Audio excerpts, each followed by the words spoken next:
bonjour à tous et bienvenue pour ce Transfo Digital Days, ici à la Cité de l'économie et des métiers de demain à Montpellier, organisé par l'Agence de développement économique de la région Occitanie, l'agence ADOC, et ses partenaires. Alors cette année, gros plan sur l'impact des nouvelles technologies telles que l'IA, l'intelligence artificielle, dans la transformation des entreprises. Pour ouvrir cette 6e édition de Transfo Digital Days, eh bien, j'appelle à me rejoindre notre hôte, celle qui nous reçoit aujourd'hui, Laetitia Montagnier, la directrice de mission de la Cité de l'économie et des métiers de demain. Vous pouvez me rejoindre. Elle est accompagnée par Catherine Pommier, la directrice opérationnelle innovation et expertise filière d'ADOC. Mesdames, je vous laisse la parole. Bonjour à tous, bienvenue à la Cité de l'économie et des métiers de demain portée par la région Occitanie.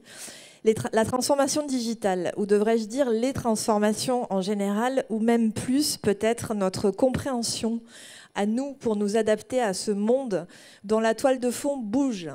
Cette toile de fond bouge au niveau géopolitique, climatique, technologique et vient bousculer nos certitudes, nos postures et nos visions. Se transformer pour prendre les bons virages, c'est aussi questionner nos émotions, comment nous, humains, nous appréhendons ce monde avec nos propres émotions. La peur et la confiance. Quelle peur et quelle confiance mettons-nous dans ce futur ? Dans le prolongement des travaux que vous allez vivre aujourd'hui, je suis très très heureuse de vous inviter le 5 décembre prochain à 18 h pour la longue vue de la Cité de l'économie et des métiers de demain, où nous travaillerons sur la peur, la confiance, l'IA et moi, en présence de Laura-André Boyer, formatrice et préparatrice d'astronautes, et également Anna Choury, Anne Laurent et Fabienne Amadori. Voilà, je vous souhaite d'excellents travaux et j'espère bientôt vous revoir ici. Merci beaucoup. Merci Laetitia. Catherine Pommier. Alors bonjour à tous, donc c'est aujourd'hui la 6e édition de ce Transfo Digital Day, donc ça devient un rendez-vous annuel où vous êtes toujours plus nombreux, vous êtes plus de 330 participants à vous être inscrits cette année, donc c'est une année un peu record pour nous. Donc effectivement l'objectif de Transfo Digital Day c'est de sensibiliser le public, les PME, les entreprises de taille intermédiaire aux enjeux de transformation et surtout de vous aider à démarrer votre projet de transformation puisque la plupart des chefs d'entreprise qu'on rencontre nous disent « mais en fait, moi, je veux bien me transformer, mais je ne sais pas par quel bout le prendre ».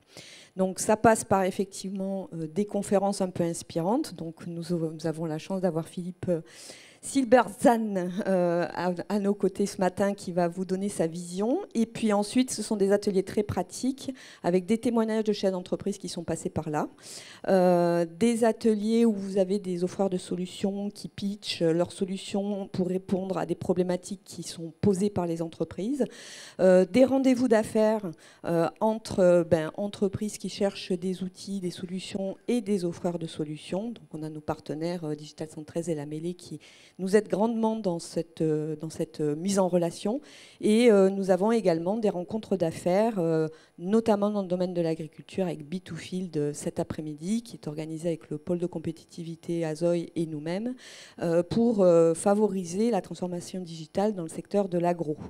Voilà, donc je vous retrouverai de toute façon à 11 h en fin de matinée pour vous présenter le nouveau dispositif qu'a mis en place la région Occitanie pour accompagner les entreprises dans leur transformation digitale qui s'appelle EDIH Occitania. J'y reviendrai plus en détail tout à l'heure. En attendant, je vous laisse la parole.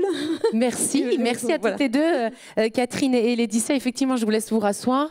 On a pris 20 minutes de retard. Alors, on va essayer de tenir les timings. Mais je vois que le quart d'heure toulousain s'exporte jusqu'à Montpellier.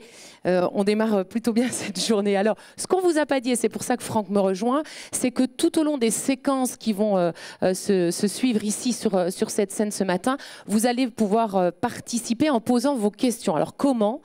C'est pour ça que Franck est là, c'est lui qui va vous l'expliquer, c'est mieux. Via un outil Slido. Oui, bonjour à tous. Donc pour éviter effectivement de passer le micro de personne en personne, on a utilisé, et puis on est en transformation digitale, donc autant faire ce peut utiliser un outil digital. Vous pouvez scanner directement le QR code. L'avantage, c'est que vous avez directement accès à l'application. Il y a zéro footprint, il n'y a pas d'installation d'application. C'est directement sur web. Et voilà, au fil de... en temps réel, pendant la présentation de M. Silberzan ou pendant la table ronde, vous posez vos questions et nous, on aura des petites séquences de questions-réponses et comme ça, ça sera beaucoup plus rapide. Un petit rappel aussi, pour les rendez-vous que vous avez pris ou que vous n'avez pas réussi à prendre, nous avons un stand qui sera juste derrière vous, qui permettra, après la matinée, de répondre à toutes vos questions concernant les prises de rendez-vous, les besoins de rencontre avec des fournisseurs de solutions ou l'inverse, avec des entreprises qui seraient en demande de solutions. Voilà, super, je pense que c'est très clair. Vous pouvez le scanner dès maintenant, ce QR code, et vous pouvez commencer à vous préparer, en tout cas à préparer des questions. Merci Franck. Merci. Et à tout à l'heure, puisque effectivement, on vous retrouve après chaque séquence pour traiter les questions des personnes qui sont présentes et qui auront donc utilisé Slido. Merci beaucoup. Je vous propose donc qu'on rentre maintenant dans le vif du sujet. Et si nous explorions ensemble l'avenir, si nous nous plongions dans le monde de l'incertitude, et si nous découvrions comment l'intelligence artificielle peut transformer votre entreprise. Êtes-vous prêt à remettre en question vos croyances et à embrasser le changement? Eh bien, je vous présente celui qui va vous y aider tout de suite. Merci d'accueillir pour cette keynote inspirante Philippe Zilberzan, professeur de stratégie à l'EM Lyon Business School, ancien chef d'entreprise. Il m'a demandé de le préciser, donc je le précise. C'est à vous pour 30 minutes et ensuite vous pourrez donc lui poser toutes vos questions. Merci beaucoup. Bonjour à tous et à toutes. Donc, effectivement, on va parler d'IA. Comment ne pas rater le virage de l'IA? Alors, ce n'est pas une conférence sur l'intelligence artificielle. Je ne suis pas un expert de l'intelligence artificielle. Je crois qu'on en a en plus dans la salle. Donc, mon point de vue, c'est celui du chef d'entreprise qui se trouve face à cette évolution majeure. Et donc, d'essayer de comprendre comment on peut appréhender l'IA. Et ce qu'on peut en faire. Alors, sachant qu'il y a, comme toute nouvelle technologie, il y a toujours un risque de rater ce virage, mais il ne faut pas l'appréhender uniquement de façon négative, même si la peur fait vendre. Il faut l'appréhender de façon positive, c'est-à-dire que l'idée que je veux défendre aussi, même si je vais plutôt insister sur le risque de rater le virage, c'est l'énorme opportunité que ça représente. Toutes les technologies, historiquement, ont pu représenter un risque, en gros pour celui qui ne l'adoptait pas, mais aussi une opportunité considérable. Donc c'est aussi ce regard qu'il faut avoir sur l'intelligence artificielle. Alors effectivement, je vais aller un peu vite. Voilà, l'IA, ça fait peur. On a aujourd'hui, alors à moins que vous n'ayez vécu sur Mars ces derniers mois, on entend énormément parler de l'IA. C'est difficile d'y échapper. Et on peut être tenté, évidemment, de se dire que c'est une nouvelle fois une technologie qui est très, très, très mise en avant par la Silicon Valley. On va beaucoup en parler pendant un an, et puis après, les choses vont rentrer dans l'ordre, et on passera à une autre nouvelle technologie, etc. Vous vous souvenez peut-être du métavers, il y a un an ou deux. C'était le truc dans lequel il fallait absolument se lancer, sinon on allait tous mourir. Puis aujourd'hui, plus personne parle du métavers. Ce qui est une erreur, parce que ce qu'on a très souvent, c'est que, alors vous le savez, un optimisme exagéré pour une nouvelle technologie et ensuite un pessimisme exagéré pour une nouvelle technologie. C'est assez classique. Donc cette courbe, elle a été assez décrite. Et donc le danger, c'est de s'emballer un peu trop pour une nouvelle techno. Et ensuite, le deuxième danger, c'est de tout abandonner parce que ça ne marche pas du premier coup. Si vous regardez l'histoire de la technologie, aucune technologie n'a fonctionné du premier coup. Alors moi, je cite toujours, je ne vais pas prendre ma casquette en faisant des petits QCM, mais si vous regardez le temps que l'automobile a mis pour être au point, on est dans un siècle. C'est-à-dire qu'entre le moment où il y a la première... Tiens, je pourrais faire un petit quiz d'ailleurs. Première automobile... Allez, on y va, il faut vous faire bosser un peu. Première automobile, quelle année? Automobile, 1885, ouais. Bon, 1765, ça s'appelait le fardier d'un certain monsieur Cugnot. Et comme dirait l'autre, après, ça dépend ce qu'on entend par automobile. Vous ne seriez pas parti faire vos courses avec ou même en vacances. Mais pour la première fois, en 1765, on a un objet technique qui fait que automobile. Voilà. Et il faudra attendre un siècle à peu près, effectivement, les années 1880, pour qu'on ait un véritable marché, entre guillemets, avec des gens qui fabriquent des voitures, des gens qui achètent des voitures. Donc, un impact de cette nouvelle technologie qui soit réel.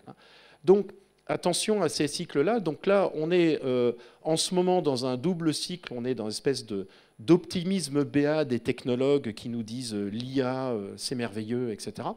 Et en même temps, comme dirait l'autre, parfois une espèce d'inquiétude exagérée sur Skynet, l'IA va tous nous remplacer, on va tous mourir, etc., etc.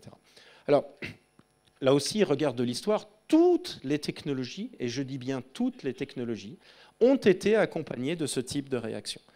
Alors j'ai un petit hobby chez moi, je collectionne les déclarations qui ont été faites sur les nouvelles technologies de l'époque. La bicyclette a suscité ce type de réaction, ça paraît dur à croire. Le papier et le crayon a été très fortement critiqué chez les écoliers à partir du début du XXe siècle, parce que ça mettrait en danger la capacité d'écriture, que les écoliers seraient plus capables d'utiliser la craie et que ça serait la fin de la civilisation occidentale. On peut dire la même réaction a été observée pour toutes les nouvelles technologies. La télévision a été annoncée comme menaçant la civilisation occidentale. Le télégraphe a été accusé de menacer, parce qu'il y a eu apparemment des addictions au télégrapheux, etc., etc. Voilà. Donc c'est dans ce contexte-là qu'il faut... voilà, on va avoir un peu la tête froide et on va se dire, voilà, l'IA, c'est une techno extraordinaire qui a plein de défauts. C'est très facile de lui faire des bêtises. Là, en préparant cette intervention, j'ai évidemment créé une image que je vous montrerai tout à l'heure. Et dans les premières étapes, il m'a créé un expert comptable avec 3 jambes. Et ça ne l'a pas dérangé du tout. Si ce n'est pas ce que c'est qu'une jambe. Bon. Voilà. Donc l'IA, ce n'est pas au point. L'IA, ça ne sera jamais au point, comme votre voiture, comme votre Windows. Vous savez que Windows ne sera jamais au point, ça ne nous empêche pas de l'utiliser, etc., etc. Donc je voudrais revenir sur tout ça, mais avec cet angle-là, vraiment de qu'est-ce que ça signifie pour voilà, un dirigeant d'entreprise, dirigeante d'entreprise. Très rapidement, le monde change. Je crois que je n'ai pas besoin de vous le dire. On peut passer assez rapidement. Vous voyez tous les panneaux ici.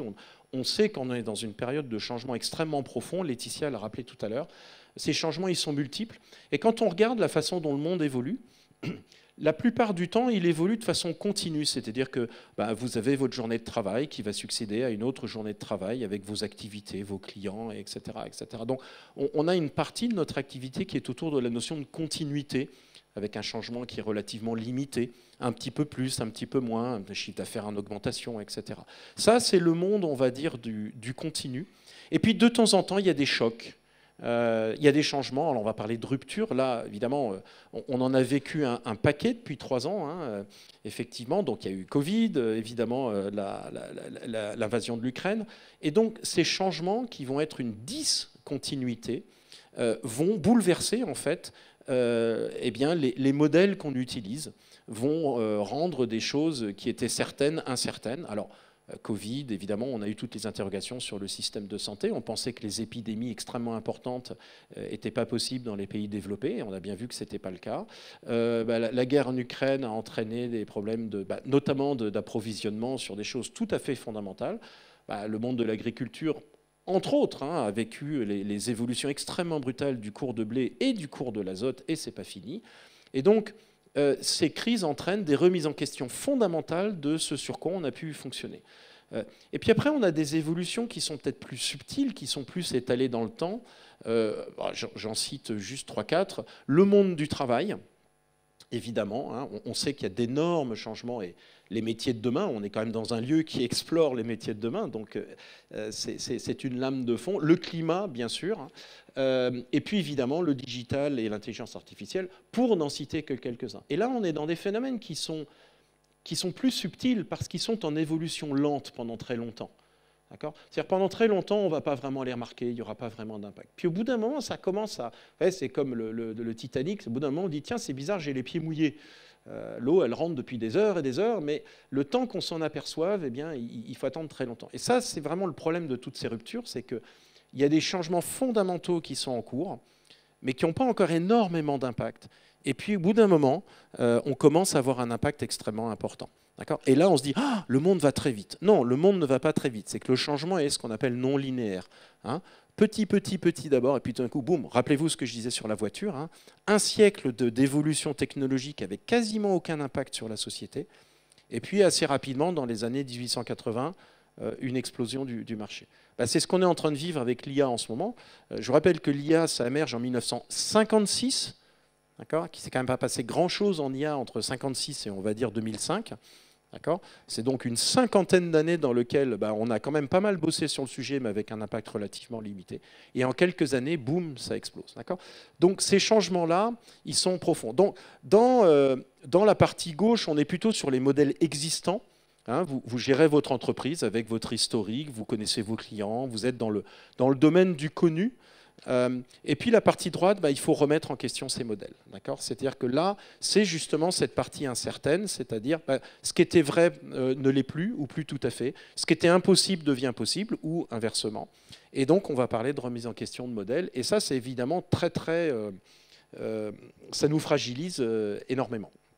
Alors, qu'est-ce qu'on entend par modèle? Il faut être un peu spécifique. Donc, deuxième mini-exercice, je vais vous faire travailler un petit peu. Voilà. Qu'est-ce que vous voyez? Alors, on commence doucement, ne vous inquiétez pas. Je vais pas vous... 3 oiseaux, ouais. Un visage qui sourit. Voilà. Super. Alors, effectivement, notre cerveau nous fait voir un visage qui sourit. Est-ce qu'on est d'accord qu'il n'y a pas de visage qui sourit? J'ai besoin d'un oui, là. Voilà. Alors, ceux qui disent non, je crois qu'il y a une infirmerie pas loin, tout va très bien se passer. Il n'y a pas de visage qui sourit. Et ce qui est intéressant ici, c'est que le visage qui sourit est créé par notre cerveau qui va donc interpréter ce qu'il voit pour créer une image. Alors moi, j'ai employé le terme de modèle, puisque la façon dont nous fonctionnons, c'est que notre cerveau crée un modèle mental de la réalité pour que nous puissions agir. Nous ne voyons pas avec nos yeux, nous voyons avec notre cerveau. Au sens où, alors les yeux ont évidemment une fonction importante, ils transfèrent, ils convertissent, on va dire, un flux lumineux en électricité, donc c'est bien, mais enfin, en informatique, en digital, on dirait ils s'occupent de la data, puis après ils balancent la data au cerveau en disant, bon bah tiens, voilà un gros paquet de données, une clé USB avec plein de gigas, débrouille-toi. Et le cerveau reçoit ça et il doit en faire quelque chose. Et donc, nous créons un modèle de la réalité. Enfin, plutôt, notre cerveau crée un modèle de la réalité. Sans ce modèle, nous ne pouvons pas agir. Quand vous êtes entré dans cette salle, je pense que... Qui vient là pour la première fois? Voilà. Donc, je ne sais pas si vous avez eu conscience que quand vous êtes entré dans cette salle, votre cerveau a fait un petit passage de la salle pour créer un petit modèle. En gros, où est-ce que je peux m'asseoir? Où est la scène? Les éléments de base pour pouvoir utiliser la salle. D'accord? Si vous n'avez pas un modèle de ce qu'est une chaise, vous ne pouvez pas vous asseoir. Ça paraît fou, mais c'est tout bête. Ça nous paraît évident, surtout, c'est une chaise, oui, mais on a dû apprendre, il y a très très très longtemps, quand on est tout petit, ce que c'est qu'une chaise. Et maintenant qu'on a une case qui s'appelle chaise dans le cerveau, quand on en voit une, ah oui, c'est une chaise. Et là, on dit, ah oui, chaise égale s'asseoir. Plein d'autres choses, sûrement. Je peux aussi la lancer, je peux la casser pour faire du feu, etc. Mais à côté de la case chaise, il y a marqué s'asseoir. Donc vous arrivez, vous voyez des chaises, et votre cerveau dit « Ah, chaise, je sais ce que c'est, tu peux t'asseoir. » D'accord ? Donc nous passons une partie importante de notre énergie et de notre temps à catégoriser ce que nous voyons. La catégorisation, c'est une des activités fondamentales du cerveau. On voit quelque chose, il faut le mettre dans une case. Ah, ça c'est une chaise. Ah, lui c'est Dupont. Ah, elle c'est Martin. Ah, ça c'est la cafetière, etc. D'accord ? Donc ça, notre cerveau fait ça en permanence. Vous savez que le cerveau consomme plus de 20% de notre énergie, ce qui est colossal. Et la quasi-totalité de ce qu'il fait, c'est catégoriser. On voit quelque chose, il faut le mettre dans une case. Quel est l'intérêt, quand on voit quelque chose de nouveau, d'être capable de l'associer à une catégorie en disant « Ah oui, ça, je sais ce que c'est. Je sais ce que c'est qu'une chaise. » L'intérêt, c'est qu'effectivement, quand je l'identifie, je sais comment l'utiliser. Et là, notre cerveau adore parce que quand on est dans le domaine du connu, on peut fonctionner avec une énergie très faible. Quand vous vous faites un café, vous pouvez vous faire un café tout en discutant un contrat au téléphone avec un client très complexe, etc. Parce que le café est fait de façon routinière. Et ça, notre cerveau adore la routine parce qu'elle est très faiblement consommatrice en énergie. Donc nous sommes programmés pour être feignants. Donc maintenant, vous le savez, c'est normal d'être feignant. Vous pouvez l'assumer fièrement en disant « non, c'est pas moi, c'est mon cerveau ». Donc c'est bon, case cochée. Et donc, énorme soulagement du cerveau quand il voit quelque chose de connu. Nous adorons être dans le connu. Et puis de temps en temps, on va se retrouver face à quelque chose qui est inconnu. C'est nouveau. Et on n'arrive pas à trouver une case. D'accord ? Et normalement, ce qu'on doit faire, c'est qu'on doit créer une nouvelle case. On est face à un événement inédit. Alors ça peut être un Covid, une invasion, etc., ou quelque chose de relativement nouveau, quelqu'un qu'on ne connaît pas, ou une situation qu'on n'a jamais rencontrée, une situation dans votre entreprise. Voilà, on est dans l'inédit, hein, quelque chose de jamais vu, un confinement, etc., etc. Et là, normalement, on doit créer une nouvelle case, une nouvelle catégorie. Et ça, notre cerveau déteste parce que cette nouvelle catégorie, ben, c'est tout l'inverse de l'autre. Hein, elle va être extrêmement énergivore, il va falloir travailler pour la créer. Comme la catégorie n'existe pas encore, eh bien, on ne peut pas agir. Et donc, on va être en consommation très élevée d'énergie. Et donc, on va être en stress, le cerveau va être inquiet, parce que comme c'est nouveau, il ne peut pas agir. Et il dépense de l'énergie pour créer une catégorie qui peut-être sera totalement inutile au final. Voilà. En gros, ça, c'est l'innovation. Hein. Potentiellement, ça ne sert à rien, ça consomme de la ressource, c'est très risqué, et notre cerveau déteste ça. Donc, face à l'inédit, alors que normalement, on devrait créer une nouvelle catégorie, qu'est-ce que le cerveau est tenté de faire très fortement? De le forcer dans une catégorie existante. Et donc, quand on va être face à l'inédit, on va être vraiment très tenté de nier le caractère inédit, de se dire non, il n'y a rien de nouveau en fait. Non, il n'y a rien de nouveau. Hein. Alors, le 27 février 2020, le professeur, le pauvre, hein, je le cite souvent, 27 février 2020, professeur Eric Combe de la Pitié-Salpêtrière à Paris nous dit « Non, vous inquiétez pas pour le Covid, c'est une simple grippe ». Voilà, on a forcé quelque chose dans une catégorie existante. Alors, quelques jours après, ils ont créé une catégorie. Ils se sont dit, non, en fait, on va créer une catégorie spéciale Covid. Voilà, on est encore dedans. Mais il y a cette énorme tentation de nier le côté inédit d'une situation. Voilà, alors on va appeler ça faire l'autruche. Enfin, il y a des métaphores. Mais c'est extrêmement courant. Donc, nous avons des modèles mentaux individuels. Hein. Alors, ces modèles mentaux, ils ne sont pas juste ceux de l'espace physique. Hein. Nous avons également, évidemment, un modèle mental de notre réalité humaine, professionnelle, sociale. Nous avons un modèle mental de ce qu'est une conférence. Vous avez un modèle mental de ce qu'est la façon de créer de la valeur dans votre entreprise. Et ça donne un modèle d'affaires, par exemple. Hein. Je crois que je vais créer de la valeur en offrant tel produit pour tel client, de telle façon, à tel prix, et que mes clients valorisent plutôt la qualité que la vitesse, etc. etc. Tout ça, c'est des modèles, c'est un ensemble de croyances de base que vous avez testé au cours du temps et qui vous a permis d'affiner ce modèle et d'avoir une organisation performante. D'accord ? Les modèles sont également collectifs. Est-ce que... Oups, ça va vite. Est-ce que certains ou certaines d'entre vous ont vu cet ouvrage? Ça vous dit quelque chose? Voilà. Hein. Alors, tout le monde ne l'a pas fini. Voilà, je crois que je ne suis pas le seul. À peu près 10% seulement des gens ont eu le courage d'aller jusqu'au bout. Bon, pour faire très court, Harari pose une question toute bête. Alors, vous savez que Sapiens, c'est nous, hein, c'est notre espèce. On est au sommet de la chaîne alimentaire. Alors, en bien et en mal, il s'étend longuement sur la question. Mais la question qu'il pose, c'est comment se fait-il que nous ayons réussi à dominer tous les animaux, alors qu'en fait, on est moyen en tout? Hein, on nage pas très bien, on voit pas très bien, nos 5 sens sont absolument pathétiques par rapport aux autres animaux. Enfin, on est vraiment... Hein, s'il y avait un système de gestion des talents dans la nature, on n'avait aucune chance. Hein. Donc là, on est dans une catégorie où les moyens en tout ont fini au sommet. Donc à noter, hein, pareil, sachez que si vous avez été moyen à l'école, il reste beaucoup d'espoir. Hein. Ce n'est pas forcément les plus intelligents qui arrivent au sommet. Qu'est-ce qui fait qu'on a réussi à dominer les autres animaux alors qu'on est moyen en tout? Une idée? C'est le collectif, absolument. Hein. C'est que nous, on travaille en groupe. On a compris que seul, on était un peu minable, mais alors en groupe, on est super fort. Alors, on n'est pas les seuls animaux à être en groupe. Les abeilles, les fourmis sont aussi en groupe, mais enfin, elles font la même chose depuis 5 millions d'années. Et puis, il y a d'autres animaux comme les éléphants, les singes, les loups fonctionnent aussi en groupe, mais ça ne peut être que des tout petits groupes très fortement soudés et qui sont quand même sur des tâches relativement routinières. Nous sommes la seule espèce capable de créer des organisations, des groupes de très très très grande taille, on va parler de centaines de milliers d'individus, qui ne se connaissent pas, évidemment, hein, au-delà d'une cinquantaine, une centaine, on ne peut pas connaître tout le monde, et qui sont capables d'accomplir des tâches non routinières. On est les seuls à faire ça. Donc des individus qui ne se connaissent pas sur des tâches non routinières en très très grand nombre. Question que pose Harari, c'est qu'est-ce qui nous permet de faire ça? Qu'est-ce qui nous permet de travailler ensemble alors qu'on ne se connaît pas? Là, par exemple, on travaille ensemble depuis une quinzaine de minutes. Qu'est-ce qui fait qu'on est capable de travailler ensemble? Parce que là, on travaille ensemble. Je sais que bon, c'est surtout moi qui travaille, mais quelque part, d'une certaine façon, on travaille ensemble. Alors, réponse de Harari, c'est que nous partageons des modèles mentaux collectifs. D'accord ? Alors, l'un des modèles qu'on partage, alors il y en a plein qu'on ne partage pas, heureusement, l'un des modèles qu'on partage, c'est évidemment celui de la conférence. D'accord ? Je donne juste un exemple, et je fais le test à chaque fois que je donne une conférence. Aucun et aucune d'entre vous n'est venu s'asseoir ici. Je n'ai pas vu ça. Hein ? Pourquoi ça vous fait sourire ? Parce que vous trouvez ça évident. D'accord ? Mais ça n'a rien d'évident. Il n'y a pas de loi physique dans l'univers qui dit attention.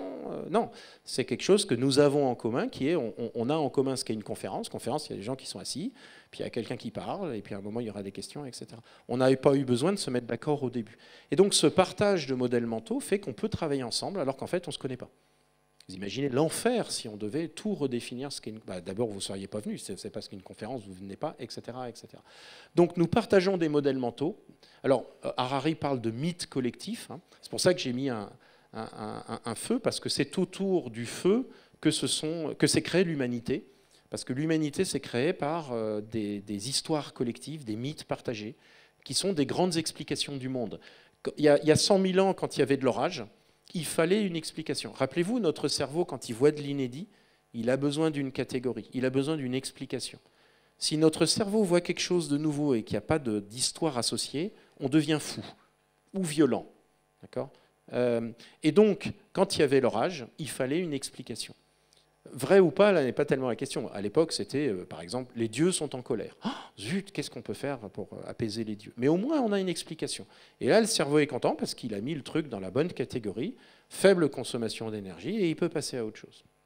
Donc nous avons besoin d'explications, d'histoires, de mythes, et ce sont ces mythes qui créent le collectif. Une entreprise, elle est fondée autour d'un certain nombre de modèles mentaux, de croyances, encore une fois, sur nos clients, nos concurrents, etc. Et ça donne notamment le modèle d'affaires. Le modèle d'affaires, c'est le résumé des croyances que vous avez sur comment on crée de la valeur. En servant tel client de telle façon par rapport à nos concurrents, etc. etc. Et donc ça veut dire quoi ? Ça veut dire que si ce qui fonde un collectif, c'est un ensemble de croyances partagées ou de modèles mentaux, le dernier point d'Harari, c'est si on veut transformer un collectif, il faut identifier ces modèles mentaux et les faire évoluer. Je crois que mes clients veulent de tel truc, tel truc, tel truc. C'était vrai jusqu'à aujourd'hui, mais là, c'est en train de changer. Ils sont maintenant plus sensibles à tel autre aspect. Ah, ok. Il va falloir faire évoluer nos croyances sur notre marché, etc. Vous voyez ? Donc ça, c'est la clé de la transfo. C'est d'essayer de comprendre parmi nos croyances, on peut les appeler hypothèses, croyances, ce qu'on veut. Certaines nous ont bien servi pendant très longtemps, mais elles deviennent peut-être fausses ou moins vraies, et il faut les faire évoluer. Ça, c'est la clé de la transformation. Et vous avez bien compris que ça touche aussi à notre identité, puisque ce paquet de modèles mentaux qui fondent le collectif fondent aussi l'identité du collectif. Et c'est pour ça que la transfo est si difficile. La transfo, ce n'est pas changer une batterie de votre voiture chez le garagiste du coin. On arrive, on enlève la batterie, on met la nouvelle. Non, le problème de la transfo, c'est que ça touche à des croyances qui sont très profondes, qui sont fondatrices de l'identité de l'organisation. Et c'est pour ça que c'est difficile. Donc il faut bien souligner que si c'est difficile, c'est normal. Alors les croyances sont également sociétales.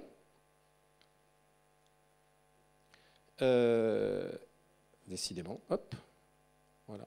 Est-ce qu'il y en a qui fument dans la salle ? Voilà, ça va trop vite. Je vais y arriver. Est-ce qu'il y en a qui fument ? Oui, merci. Voilà. Jusque dans les années 50, les femmes ne fumaient pas. Pourquoi ? Image, oui.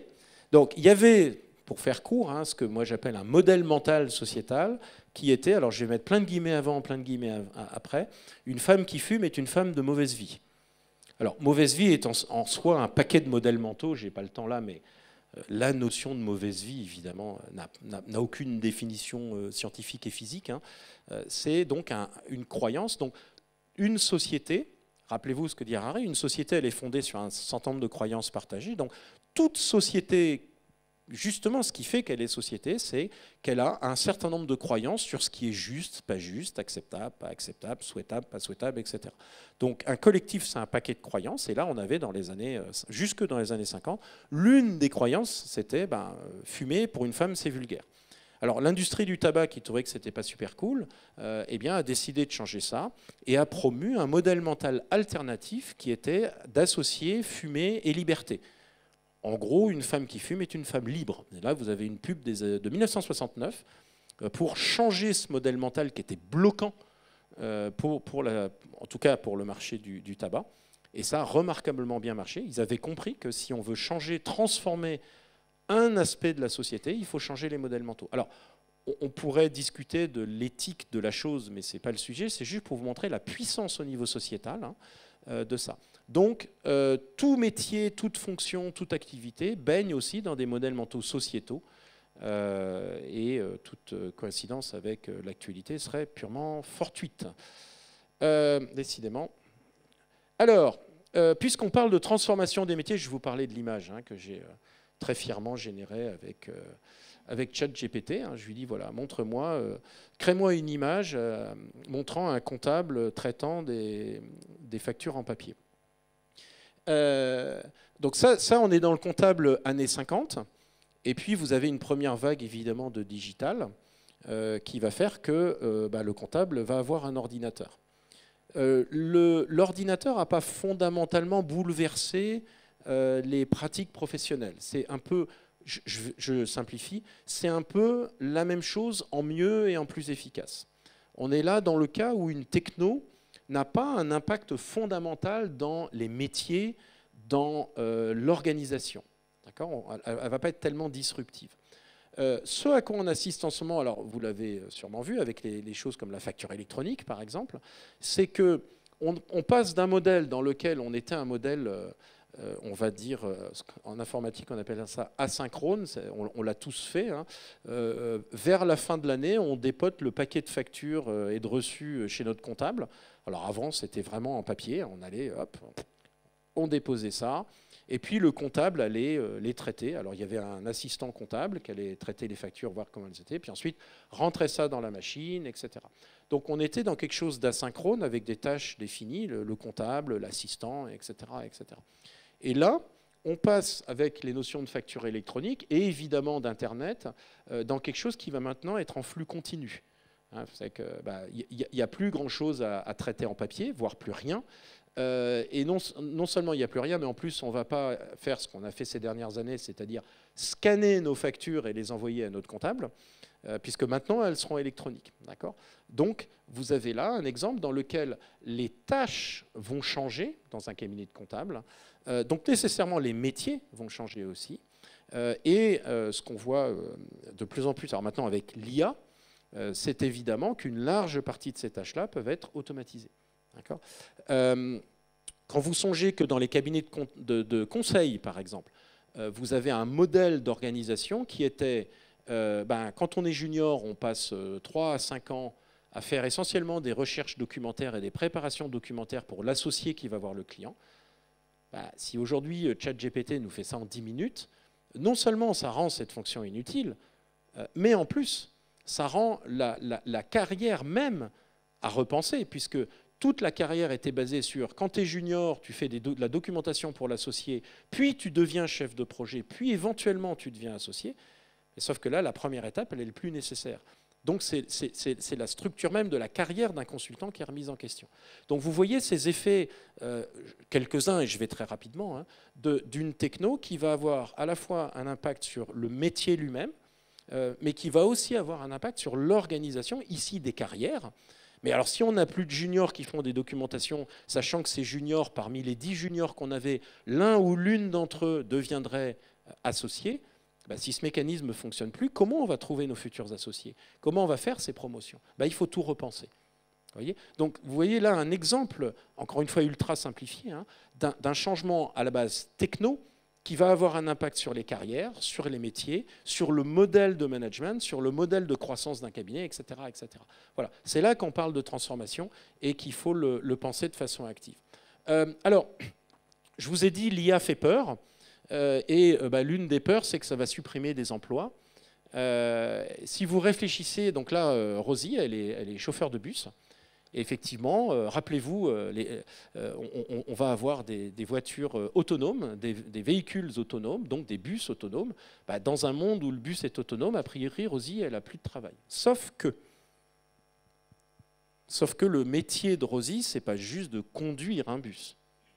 Elle fait beaucoup plus que ça, en fait. Donc là, quand vous commencez à regarder ce que fait, ce qu'on appelle le travail réel, Ce n'est pas le machin qui a marqué sur sa fiche de paye, hein, conductrice de bus. Ce qu'elle fait en réalité, c'est beaucoup plus que simplement tourner un volant. Elle a notamment une connaissance des enfants qui montent dans le bus. Donc en fait, elle a un rôle social, etc., etc. Et donc l'une des façons de penser l'IA et l'automatisation en général, c'est pas dire... Alors, il y a toujours des rapports qui nous font très très peur. Alors ça, c'est très facile à trouver. L'IA va supprimer 243 millions de jobs à l'horizon 2010. Ça coûte rien de le dire. Ça fait vendre des rapports, sauf que c'est n'importe quoi. La question, c'est que l'automatisation, elle supprime alors parfois des emplois, mais surtout, elle les transforme. Donc la question, c'est, dans un monde qui n'est pas encore aujourd'hui, mais dans un monde dans lequel on aurait des véhicules autonomes, quel pourrait être le nouveau métier de Rosie? Parce qu'il va évoluer. Donc c'est beaucoup plus, c'est comme le comptable que j'expliquais tout à l'heure, hein, c'est l'automatisation et le digital font évoluer les tâches. Il y en a certaines qu'on n'aura plus besoin de faire. Et donc ça nous libère pour d'autres tâches. C'est toujours à ça qu'il faut penser aussi, hein, qui sont en général à plus forte valeur ajoutée. Je pense que personne ne va regretter les longues heures passées par des juniors à scanner des documents, vous voyez. Hein, on peut avoir une petite larme aux yeux, mais enfin, soyons sérieux. C'est un truc qui n'a aucun intérêt. On ne va pas nous expliquer que ça formait le caractère, hein, etc., etc. Donc oui, ça va avoir un impact sur les jobs, sur la composition et sur les tâches que je fais dans la journée.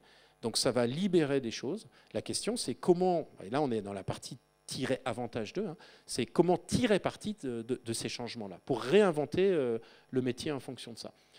Autre élément qu'on entend souvent, hein, je voulais juste évoquer 3 réticences, c'est les moins qualifiés.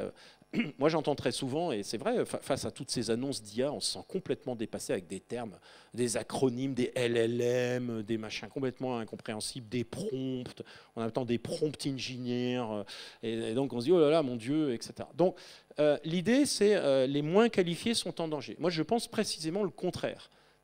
Il y a une métaphore qui est la bicyclette pour l'esprit, hein, qui a été inventée par Steve Jobs, c'est de dire que quand vous avez un téléphone mobile, vous avez en fait toutes les années d'études que vous n'avez pas faites dans la poche. Je vous donne juste un exemple, hein, la traduction automatique. Moi, je l'ai vécu en direct. Hein.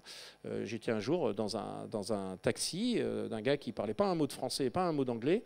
Il était russe en l'occurrence, et il m'a fait une visite guidée de la ville en anglais, sauf que lui, il parlait russe, et c'est son téléphone qui traduisait en temps réel. Donc, grâce à l'IA, ce chauffeur, techniquement, parlait anglais, en fait. Donc, l'IA, c'est peut-être au contraire la chance des moins qualifiés. Puisque dans la poche, maintenant, ils ont les études que nous avons faites et qu'eux n'ont pas faites, et maintenant, on est à armes égales. Alors, ça rigole beaucoup moins dans les cols blancs quand je dis ça, puisque les gars qui n'ont pas fait d'études, maintenant, ils peuvent en savoir autant que nous. Dernier point, ouais, ça va décidément très vite. Alors ça, c'est oh là là, c'est très compliqué, je vais attendre que les choses s'éclaircissent un peu. Ah, j'ai un chef d'entreprise qui me disait ça il y a 2-3 jours en disant, alors le truc c'est, je ne suis qu'une PME, virgule, donc l'IA c'est pas pour moi, c'est trop compliqué. Alors c'est juste le contraire. Hein. L'IA c'est compliqué, évidemment, je l'ai dit tout à l'heure. C'est compliqué, c'est pas au point, ça fait des erreurs, on peut tout dire. Comme toutes les technologies à leur naissance. Donc n'attendez pas que ça soit au point, ça ne le sera jamais. N'attendez pas que ça cesse de faire des erreurs, ça fait toujours des erreurs. Je rappelle toujours que Windows n'est pas au point, hein. Ça viendra un jour, mais ça n'est pas encore. Donc si vous attendez que ce soit parfait, vous allez rater le train. Donc le truc, c'est qu'il faut s'y mettre. Et alors, vous disiez tout à l'heure, on ne sait pas par quoi commencer. Bah oui, on ne sait pas par quoi commencer. Donc il faut commencer. Par n'importe quoi. Donc par exemple, passer une journée sur ChatGPT. Qui a passé plus de 5 minutes sur ChatGPT? Bon, c'est pas mal. Bon, plus de 2 heures. Bon, c'est pas mal, c'est bien. C'est vraiment ça. On ne sait pas par où commencer, donc commencez par n'importe quoi. Allez tester ChatGPT, voir là où ça fonctionne, là où ça ne fonctionne pas, les erreurs. Et comme ça, c'est comme un piano. Hein. Vous savez, un piano, c'est très impressionnant. Ah, je ne sais pas par où commencer. Tu vas faire quelques notes, mais si tu veux avoir une jolie mélodie, il va falloir bosser un peu. Tester, apprendre, etc. L'IA, c'est pareil. L'IA, c'est comme un piano. Un jour, il faut s'y mettre. C'est dur pour l'entourage parce qu'on fait des fausses notes. Vous ferez des fausses notes. Ça ne sera pas super agréable à entendre, mais vous allez maîtriser l'animal, etc., etc. L'IA, c'est pareil. Allez-y maintenant, faites-le. Passez-y un peu de temps, ça vaut vraiment la peine parce que c'est extrêmement important. Dernier exemple, ne restez pas justement enfermé dans ces modèles, c'est pas pour moi, c'est trop compliqué, etc. C'est ce qui est arrivé à Ford. Ford, il a complètement transformé le marché de l'automobile, mais il est resté enfermé dans son modèle en disant ce que veulent les Américains, c'est une voiture pas chère. Ce qu'ils voudront toujours, c'est une voiture pas chère. Les modèles, ils ont une date de péremption. Ce qui a été vrai, un jour ne l'est plus. Et c'est peut-être très triste, mais il faut savoir abandonner certains des modèles qui ont fonctionné. Voilà. Okay, donc il faut en avoir conscience et savoir les abandonner quand c'est nécessaire. Voilà, je m'arrête là et on a prévu des questions. Tout à fait, merci beaucoup Philippe Zilberzahn. Le micro ne marche. Ah si, ça y est, il marche. Venez vous installer. On va appeler Franck Bertu qui nous gère donc Slido et qui a dû lui réceptionner toutes les questions qu'on va traiter maintenant et qui vous sont destinées. Franck, je vous laisse prendre place.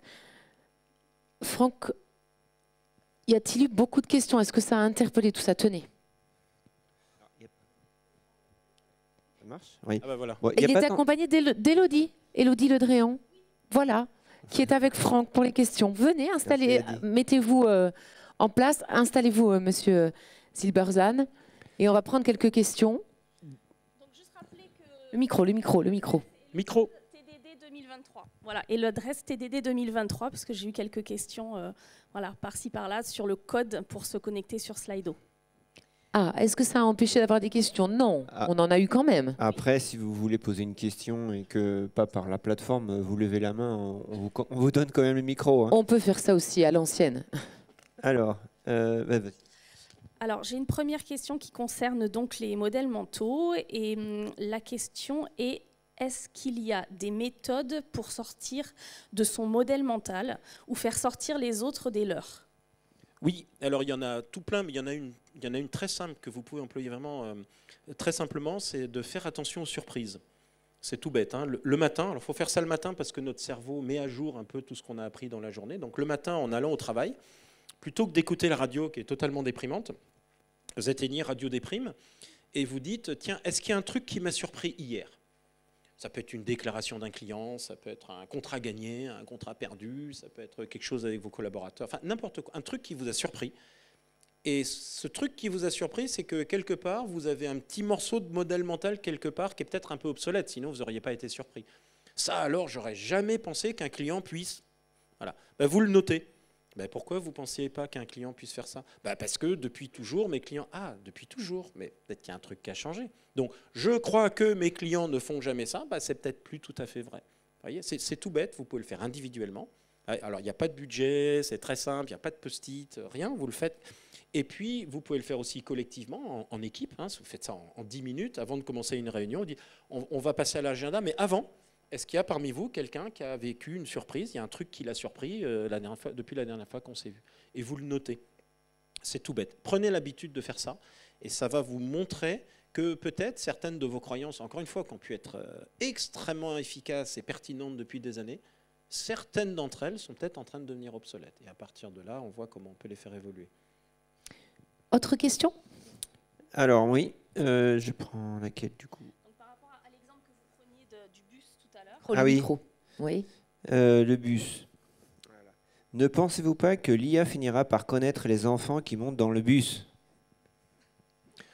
J'en sais rien, mais je dirais qu'à la limite, c'est pas le problème. On peut jouer à se faire peur, c'est super vendeur. Hein. Je gagnerais beaucoup plus d'argent si je vendais la peur sur l'IA. Mais toute technologie est dangereuse. Je ne connais pas une techno qui soit... c'est une image. Hein. Je peux tuer quelqu'un avec un verre, hein, ou avec un micro, ou avec un pot de yaourt. Hein. L'être humain, de toute façon, quand il y a une nouvelle technologie, son premier usage, c'est comment je peux tuer mon voisin avec. C'est-à-dire, on ne changera jamais là-dessus.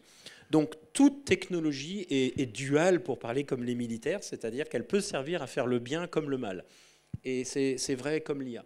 Donc, l'IA connaîtra les enfants. Oui, d'une certaine façon, bien sûr, parce que dans pas très longtemps, quand le petit Martin montera dans le bus, il y aura une reconnaissance faciale et on saura qu'il est monté dans le bus. Et puis, s'il n'est pas monté dans le bus, il y aura une alerte, une connexion à sa famille qui dira « bah non, il est malade, mais on ne l'avait pas dit, bon, bah, c'est pas grave ». bien sûr. Mais ça n'empêchera pas. Je ne crois pas que l'humain disparaîtra du tout. Mais là, on est dans des croyances, donc je peux vous dire ce que je crois. Ça n'a pas une grande importance. Je crois que ce qui est vraiment important, c'est intéressant de discuter de ce genre de choses, mais qu'est-ce que je peux faire maintenant avec l'IA? Et on peut faire des trucs déjà aujourd'hui extraordinaires. Demain, est-ce que l'IA nous mangera tous? Quel est le sens de la vie? Une dernière ou avant-dernière question peut-être. On va faire vite parce qu'on est très en retard. Ah oui, j'en ai une qui est pas mal. Et les autres étaient bien aussi. Hein. Comment rassurer nos collaborateurs envers l'IA? Des clés? Est-ce qu'il y a, donc juste pour info, il y a Copilot qui est annoncé à grand fracas, qui va intégrer les outils bureautiques et adresser directement aux collaborateurs. Je pense que la question elle vient aussi de là. Comment rassurer nos collaborateurs envers l'IA? Des clés? Déjà de ne pas en avoir peur soi-même, parce que si vous en avez peur, ça va se traduire dans toute l'entreprise. Hein. Donc la question, c'est pourquoi il y aurait besoin de rassurer quand il y a des outils géniaux qui arrivent. Enfin, moi, ça me fait, j'utilise beaucoup et ça me fait gagner un temps fou et sur des trucs. Moi, je me souviens quand j'écrivais mes articles, je voulais trouver une image d'illustration. Alors on avait des banques d'images, des machins, mais j'y passais, je ne veux pas dire que j'y passais des heures, mais là maintenant, ChatGPT, je génère mon truc en 4 minutes parce que ça n'a aucun intérêt. Donc au lieu de passer 45 minutes ou 1 heure à un truc à aucun intérêt, j'y passe 2 minutes. J'ai la faiblesse de croire que les 48 minutes que j'ai gagnées peuvent être plus intelligemment utilisées. Je pense que les gens ne sont pas idiots, ils ont peur parce qu'ils ne connaissent pas, donc faites-leur utiliser. Je veux dire, ils n'ont pas peur de leur smartphone, ils n'ont pas peur de leur box. Je crois que penser que les gens ont peur, c'est un fantasme en fait. Ils ont peur parce que nous avons peur. Et donc on transfère cette peur. Il n'y a aucune raison d'avoir peur, donc faites-les utiliser. S'il y a Copilot qui arrive, c'est comme leur correcteur orthographique. Ils n'ont pas peur de leur correcteur orthographique quand même. Donc on va dire, oh non, j'ai peur du correcteur orthographique, il va piquer mon travail. Non, il ne va pas piquer ton travail. Vous voyez, d'abord, vous n'ayez pas peur. Mais personne n'a peur ici, rassurez-moi. Ceux qui ont peur, levez la main. Vous voyez, ils n'ont pas peur. On va tout faire pour les rassurer, en tout cas. Une question, une dernière peut-être? On en a plein, en fait, mais on va pouvoir les poser à la suite. Tout à fait. À la table ronde. Voilà. Tout à fait. On va remercier Philippe Zieberzan. On va le libérer puisque c'est lui qui va dispenser... Je bosser, moi. Maintenant, oui, la masterclass Mobiliser le pouvoir de vos modèles mentaux à l'ère de l'IA et du digital. On reste dans le sujet. Alors, pour tous ceux qui s'y sont inscrits à cette masterclass, et seulement pour ceux-là, vous allez maintenant suivre Monsieur Zieberzan et vous allez vous diriger vers la salle, le lab des apprentissages. C'est au premier étage, exactement. Mais vous suivez Monsieur Zieberzan, qu'on remercie, qu'on applaudit. Merci beaucoup. On vous libère. Et pour les autres, vous restez avec nous puisque la matinée se poursuit avec notre séquence Regard croisé de dirigeants d'entreprise qui démarre maintenant tout de suite après ce jingle.